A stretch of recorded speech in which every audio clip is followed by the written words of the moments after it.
Wherever you go, whatever you do, throw a little at it. Omax, Vest and Briefs. சபாநாயகர் JCD பிரபாகரை சந்தித்து மனு அளித்த பிறகு EPS தரப்பு எம்எல்ஏக்கள் செய்தியாளர்களை சந்தித்து வருகின்றனர். அந்த காட்சிகளை தற்பொழுது பார்க்கலாம். அனைத்திந்திய அண்ணா திராவிட முன்னேற்ற கழகத்துடைய சட்டமன்ற உறுப்பினர்கள் எதிர்த்து வாக்களிக்க வேண்டும் என்ற அனைத்திந்திய அண்ணா திராவிட முன்னேற்ற கழகத்துடைய பொதுச் செயலாளர் மாண்புமிகு அண்ணன் எடப்பாடியாருடைய உத்தரவை எதிர்த்து நம்பிக்கை கோரும் தீர்மானத்திற்கு ஆதரவாக வாக்களித்த 25 அனைத்திந்திய அண்ணா திராவிட முன்னேற்ற கழகத்தினுடைய சட்டமன்ற உறுப்பினர்கள் மீது கட்சி தாவல் தடை சட்டத்தின் கீழ் நடவடிக்கை எடுக்க வேண்டும் என்று மாண்புமிகு பேரவைத் தலைவர்களிடத்திலே அனைத்திந்திய அண்ணா திராவிட முன்னேற்ற கழகத்துடைய பொதுச் செயலாளர் மாண்புமிகு அண்ணன் எடப்பாடியார் அவர்கள் கடிதம் கொடுத்தார்கள். அந்த கடிதம் பேரவைத் தலைவருடைய பரிசீலனையில் உள்ளது, ஆய்வில் உள்ளது என்று பத்திரிகையாளர்கள் மத்தியிலே பேரவைத் தலைவர் அவர்கள் பேட்டியளித்தார்கள். இதற்கிடையில் தங்கள் மீது கட்சி தடை தாவல் தடை சட்டம் பாய்ந்துவிடுமோ என்ற ஒரு அச்சத்தின் காரணமாக 3 சட்டப்பேரவை உறுப்பினர்கள் தங்களுடைய சட்டப்பேரவை உறுப்பினர் பதவியை ராஜினாமா செய்வதாக சட்டப்பேரவை தலைவரிடத்திலே கடிதம் தருகிறார்கள். ஏற்கனவே அவர்கள் மீது கட்சி தாவல் தடை சட்டத்தின் கீழ் நடவடிக்கை எடுக்க வேண்டும் என்று அனைத்திந்திய அண்ணா திராவிட முன்னேற்ற கழகத்தினுடைய கடிதத்தின் மீது ஆய்வில் இருக்கின்ற ஒரு நடவடிக்கை இருக்கின்ற பொழுது அவர்கள் பதவியை ராஜினாமா செய்கின்ற பொழுது மாண்புமிகு பேரவைத் தலைவர் அவர்கள் அது ஏற்றுக்கொண்டது விதிகளுக்கு முரணானது, சட்டத்திற்கு முரணானது, இதை ஏற்றுக்கொள்ளக்கூடாது என்று நாங்கள் இன்றைக்கு அனைத்திந்திய அண்ணா திராவிட முன்னேற்ற கழகத்தின் சார்பிலே எங்களுடைய கோரிக்கையை மனுவாக தந்திருக்கிறோம்.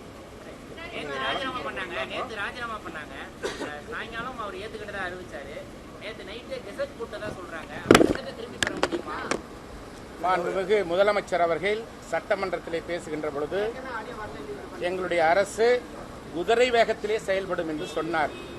ஆனால் இந்த அரசு காலையிலே பேரவைத் தலைவரிடத்திலே ராஜினாமா கடிதம் கொடுக்கிறார்கள். ராஜினாமா கடிதம் கொடுத்த 5 நிமிடத்தில் அவர்களுக்கு பிரிண்ட் செய்யப்பட்ட லேமினேஷன் அட்டையுடன் கூடிய அவருடைய அடையாள அட்டை, உறுப்பினர் அடையாள அட்டையை மேல் தளத்தில் இருக்கின்ற மாண்புமிகு அமைச்சர்களுடைய அறையிலேயே அவர்களுக்கு உறுப்பினர் அட்டையை வழங்குகிறார்.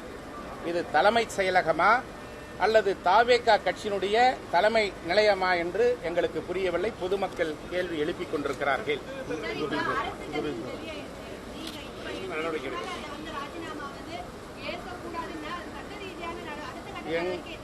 எங்களுடைய கோரிக்கையை மாண்புமிகு பேரவைத் தலைவரிடத்திலே கொடுத்திருக்கிறோம். இதுபோன்று சட்டப்பேரவை உறுப்பினர்கள் ராஜினாமா செய்வதை இந்த அரசு ஊக்குவித்தால் குதிரை பேரம் அளவுக்கு அதிகமாக நடைபெறும். இந்த அரசு குதிரை பேரத்தை குதிரை வேகத்தில் நடத்தி கொண்டிருக்கிறது என்றுதான் பொதுமக்கள் சொல்லுகிறார்கள், நடுநிலையாளர்கள் சொல்லுகிறார்கள், பத்திரிகையாளர்கள் சொல்லுகிறார்கள், எங்களுடைய பொதுச் செயலாளர் மாண்புமிகு அண்ணன் எடப்பாடியார் அவர்கள் சொல்லுகிறார்கள். இந்த குதிரை பேரத்தை தடுத்து நிறுத்துவதற்கு இந்த அரசு முன்வர வேண்டும்.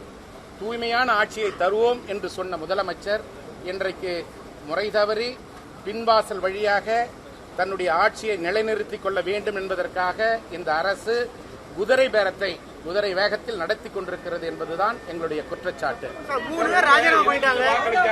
உங்களுடைய எதிர்த்து வாக்களித்த 25 பேருக்கு வந்து நீங்க மறுபடியும் பேச்சுவார்த்தை சேர்ந்து ஒரு 5 பேர் உங்களோட அவங்க இருப்பாங்க. உங்ககிட்டயும் பேச்சுவார்த்தை நடத்திட்டு இருக்க சூழல்ல நீங்க மறுபடியுமே அந்த கட்சித்தாவல் அந்த இதை கேட்கறீங்களா? என்ன சட்டமன்ற உறுப்பினர்கள் 5 பேர் தாங்கள் செய்த தவறை உணர்ந்து பொதுச் செயலாளரை நேரடியாக சந்தித்து நாங்கள் செய்த தவறுக்கு வருந்துகிறோம், மன்னிப்பு கோருகிறோம் என்று கடிதம் கொடுத்துவிட்டு மீண்டும் பேரவைத் தலைவரிடத்திலே ஒரு கடிதம் தந்திருக்கிறார்கள். அவர்கள் செய்த தவறை அவர்கள் உணர்ந்துவிட்ட காரணத்தினால் மீண்டும் அனைத்து இந்திய அண்ணா திராவிட முன்னேற்ற கழகத்தில் கழகத்தினுடைய பொதுச் செயலாளர் அண்ணன் எடப்பாடியார் தலைமையை ஏற்று நாங்கள் உறுதியோடு விசுவாசத்தோடு இயக்கத்திற்கும் இயக்கத்தினுடைய தலைமைக்கும் நடந்து கொள்வோம் என்று உறுதி தந்திருக்கிறார்கள். அவங்க 3 பேரு உங்க செயல்பாடு சரியில்லை அவங்க 3 பேர் ராஜினாமா பண்றாங்க. 3 பேர் ராஜினாமா, நீங்க ஒரு பக்கம் 5 பேர் இருந்தீங்க, இந்த 3 பேர் ராஜினாமா பண்ணது எப்படி இருக்கீங்க? ராஜினாமா செய்த சட்டமன்ற உறுப்பினர்கள் கட்சி கட்டுப்பாட்டை மீறி குதிரை பேரத்தில் ஈடுபட்டு அவர்கள் பதவியை ராஜினாமா செய்திருக்கிறார்கள் என்பதுதான் நிதர்சனமான உண்மை என்பதை தெரிவித்துக் கொள்கிறோம்.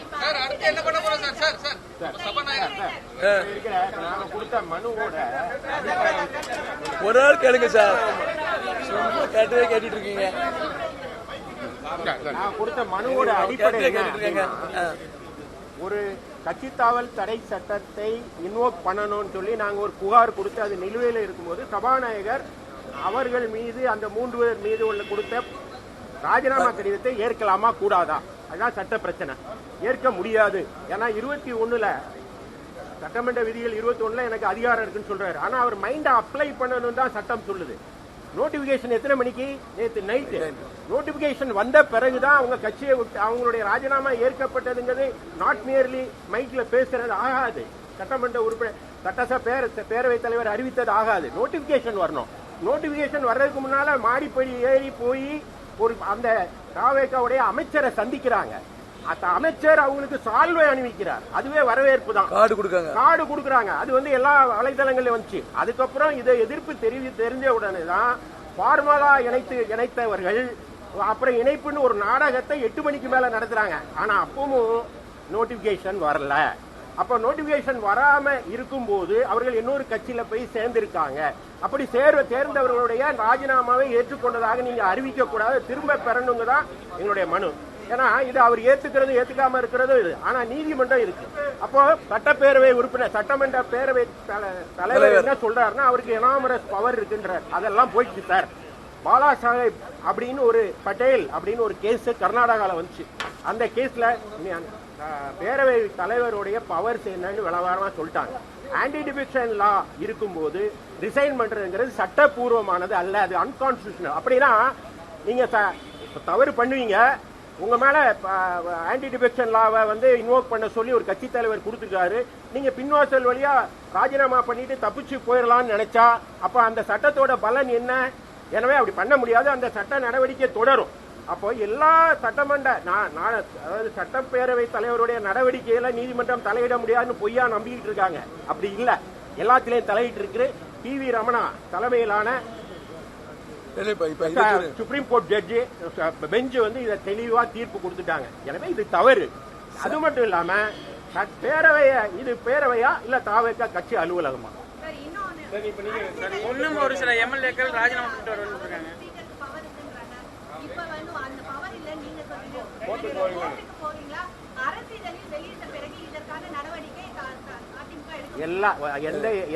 எந்த ஜிஓ போட்டாலும் அதை திரும்ப பெற அதிகாரம் பேரவை செயலர் இருக்கு. ரிவோக் பண்ணிக்கலாம். ரிவோக் பண்ணலன்னா இது கொஸ்டினபிள். நாங்க அதை நீதிமன்றத்தில் அவர் என்ன அது முடிவை சொல்லல. சொன்ன பிறகு அது குறித்து எங்க பொதுச் செயலாளர் பேசி முடிவெடுப்போம். இன்னும் ஒரு சில சட்டமன்ற உறுப்பினர் ராஜினாமா பண்ணுவாங்கன்னு தகவல் இருக்கு.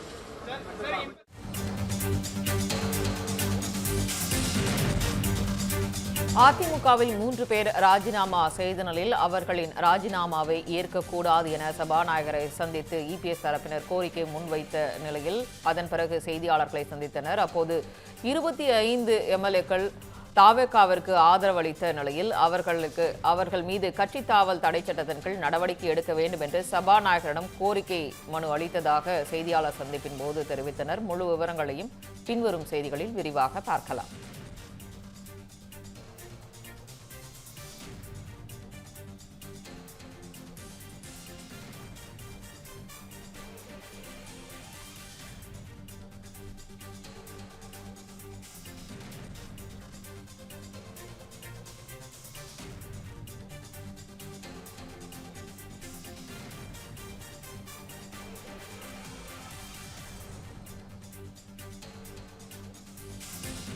அறிவிப்பானை வரும் முன்பாகவே மாற்றுக் கட்சியில் இணைந்தவர்களின் ராஜினாமாவை ஏற்க முடியாது என்றும் மூவர் மீது நாங்கள் கொடுத்த புகார் நிலுவையில் இருக்கும்போது எம்எல்ஏக்களின் ராஜினாமாவை பேரவைத் தலைவர் ஏற்க முடியாது என்றும் இன்பதுரை தெரிவித்திருக்கிறார்.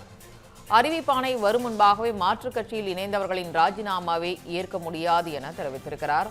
மூவர் மீது நாங்கள் கொடுத்த புகார் நிலுவையில் இருக்கும்போது எம்எல்ஏக்களின் ராஜினாமாவை பேரவைத் தலைவர் ஏற்க முடியாது என்றும் இபிஎஸ் தரப்பினர் செய்தியாளர் சந்திப்பின் போது தெரிவித்தனர்.